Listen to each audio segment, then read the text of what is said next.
ஓம் சாந்தி. 30/9/25 ஸ்ரீ பாபா நினைவிருக்கின்றதா?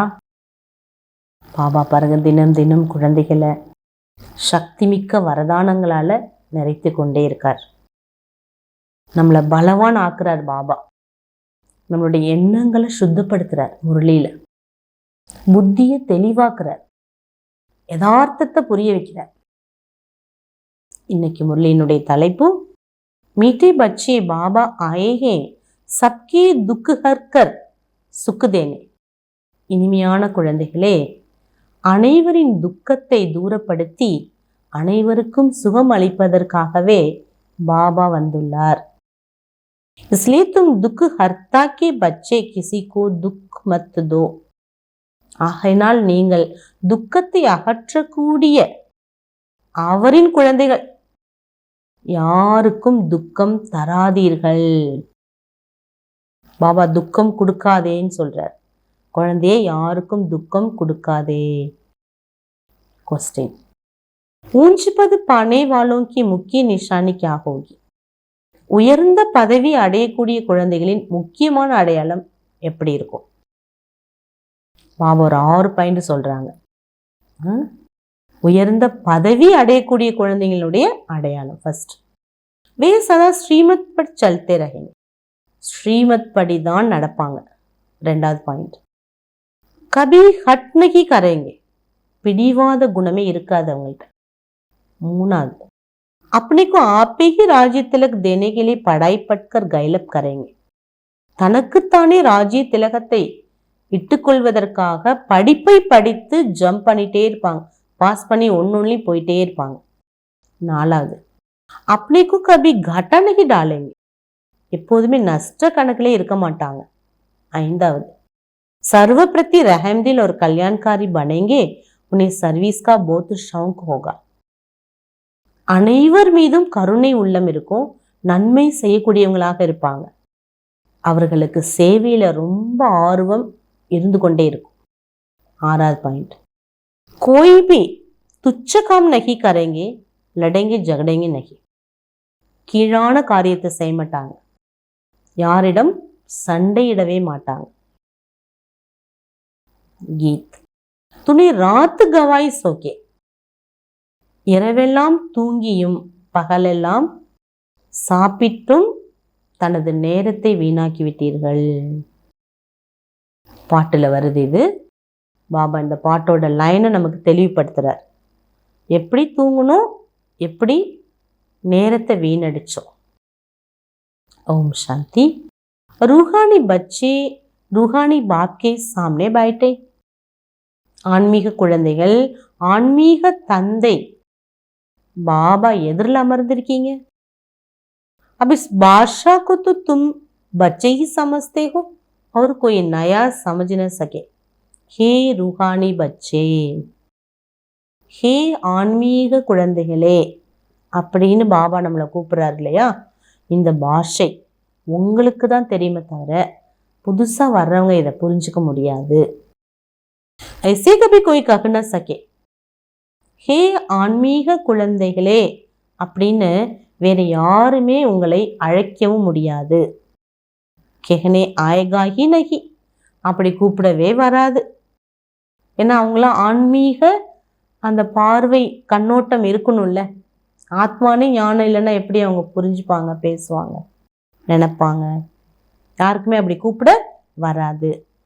तुम जानते हो हम रूहानी बाबा के सामने बैठे. நீங்க ஃபீல் பண்றீங்க, நான் ஆன்மீக தந்தை பாபா முன்னாடி இருக்கிறேன்னு. जिस बाबा को यथार्थ रीति कोई भी जानते नहीं.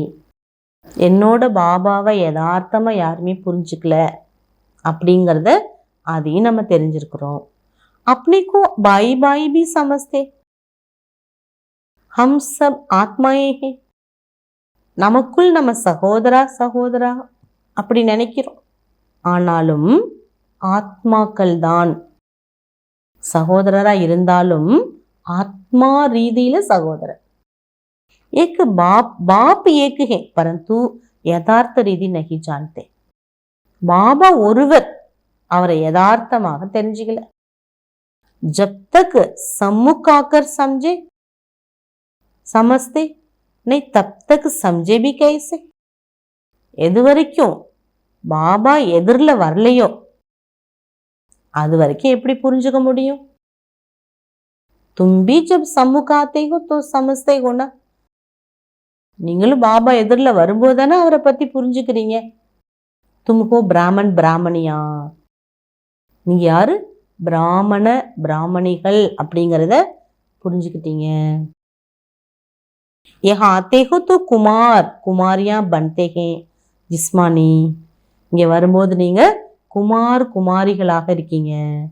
மூல் வத்தன் மே சப் ஆத்மாய் ஹி रहती हैं. பாபா சொல்றார் மூல வதனத்துல எல்லாருமே ஆத்மாக்கள் தான். சிவ்கே பச்சே தோ நிராகாரி. சிவனுடைய குழந்தைகள் யார்? நம்மலாம் நிராகார ஆத்மா. இங்கே வரும்போது பாபா எதிரில் வரும்போது நம்மளாம் யாரு? कुमार कुमारी.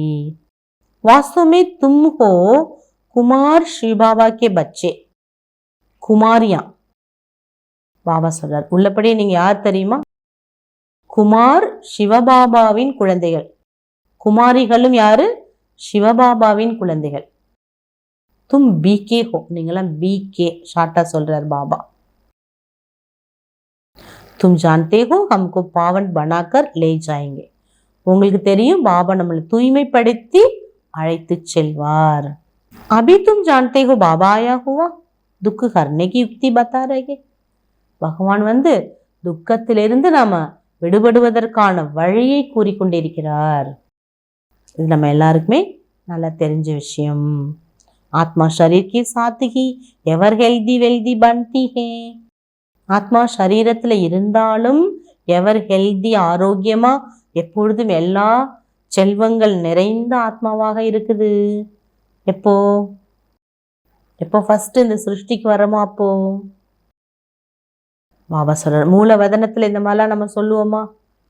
ஹெல்த்தியா இருக்கேன் வெல்தியா இருக்கேன்னு அங்க சொல்ல முடியாது. நாங்க ஆத்மா சரீரம் இல்லாமல் இருக்குது, ஒளியா இருக்குது, ஜோதி புள்ளியா இருக்குது.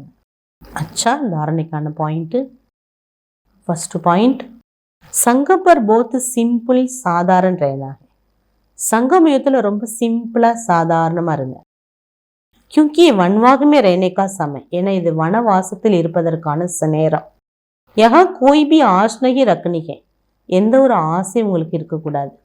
कभी अपने हाथ में ला नहीं लेना.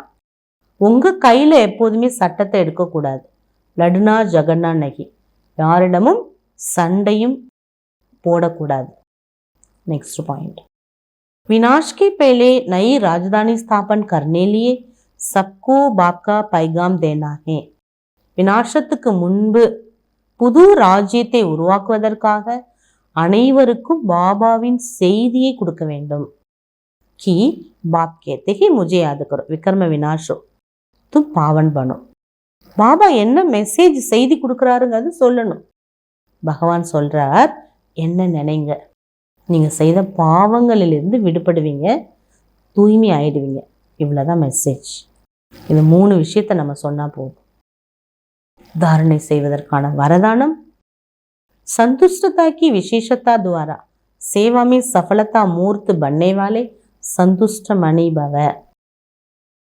தூய்மையினுடைய விசேஷ தன்மை மூலமாக சேவையில வெற்றி மூர்த்தி ஆகக்கூடிய திருப்தி மணி ஆகுங்கள். सेवा का विशेष गुण संतुष्टता. சேவையில விசேஷ குணம் திருப்தி. यदि नाम सेवा हो, स्वयं भी डिस्टर्ब हो, दूसरों को भी डिस्टर्ब करे तो ऐसा सेवा न करना अच्छा. பாபா சொல்றாரு விசேஷ சேவையில விசேஷ குணமே திருப்தியா இருந்து பண்ணணும். பேருக்கு நீங்க சேவா பண்றீங்க, நீங்களும் டிஸ்டர்பு, பிறரையும் டிஸ்டர்பு, ஒன்னொன்னே நெகட்டிவா பார்க்கறது, பேசுறது, மனசுல நெகட்டிவ் வச்சுக்கிட்டு செய்யறது, இதுக்கு நீங்க சேவா பண்ணாம இருந்தாலே பெட்டருங்கிறார். जहां स्वयं के प्रति संपर्क वालों से संतुष्ट नहीं वह सेवा न स्वयं को फल की प्राप्ति कराती न दूसरों को. பாபா சொல்றாரு எங்க நீங்க திருப்தியா இல்லாம செய்றீங்களோ அங்கே உங்களுக்கும் பிரயோஜனம் இல்லை, அடுத்தவங்களுக்கும் பிரயோஜனம் இல்லை, உங்களுக்கும் பலன் கிடைக்காது. அப்படி செஞ்சாலும், அதிருப்தியோடு செஞ்சாலும் பலன் இல்லை. इसलिए पहले एकांतवासी बन स्व परिवर्तन द्वारा संतुष्ट मणि का वरदान प्राप्त कर फिर सेवा में आओ, तब सफलता मूर्त बनेंगे. இல்லை முதல்ல உங்களை ஏகாந்தவாசியை முதல்ல உட்காந்து நல்லா உங்களுக்குள்ள இருக்கக்கூடிய குறை குற்றங்களை மாற்றி கொண்டு திருப்தியினுடைய வரதானத்தை பெற்று பாபாட்டேந்து அப்புறம் சேவைக்கு வாங்க, வெற்றி மூர்த்தி ஆகிவிடுவீர்கள். ஸ்லோகன். विघ्नों भी पत्थर को तोड़ने में समय न गवाकर उसे हाई जंप देकर पार करो. தடைங்கிற கல்லை உடைச்சி நேரத்தை வீணாக்காம, இந்த பிரச்சனை அந்த பிரச்சனைன்னு போட்டு மண்டையை உடைச்சிக்காம, பாபா சொல்றாரு ஈஸியா அதுல நேரத்தை வீணடிக்காம ஹை ஜம்ப் அதை கடந்து போயிடுங்க.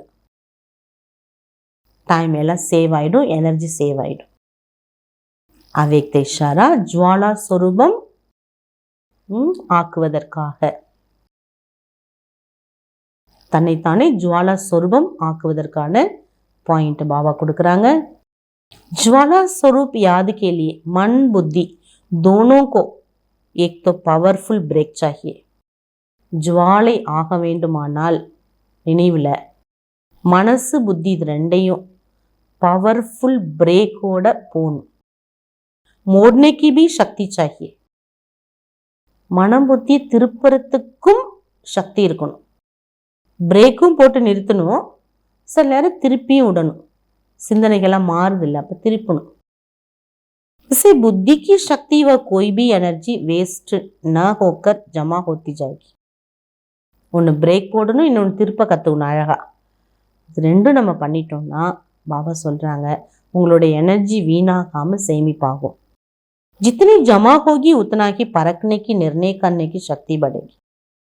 எவ்வளோ நம்ம சேமிக்கிறோமோ அவ்வளோ நமக்கு கண்டறியக்கூடிய சக்தியும் நிர்ணயிக்கக்கூடிய சக்தியும் அதிகமாகும்.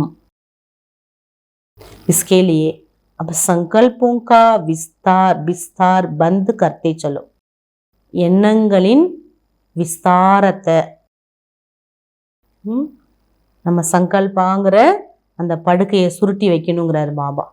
இப்படி காலைல தூங்கி எழுந்திரிச்சோன்னு பெட்டை சரி பண்ணி மடித்து வைக்கிறோம் இல்லையா, அதே போல் விரிஞ்சு கடந்தா என்ன பண்ணுறோம், பெருசாக இடம் இருக்கும்.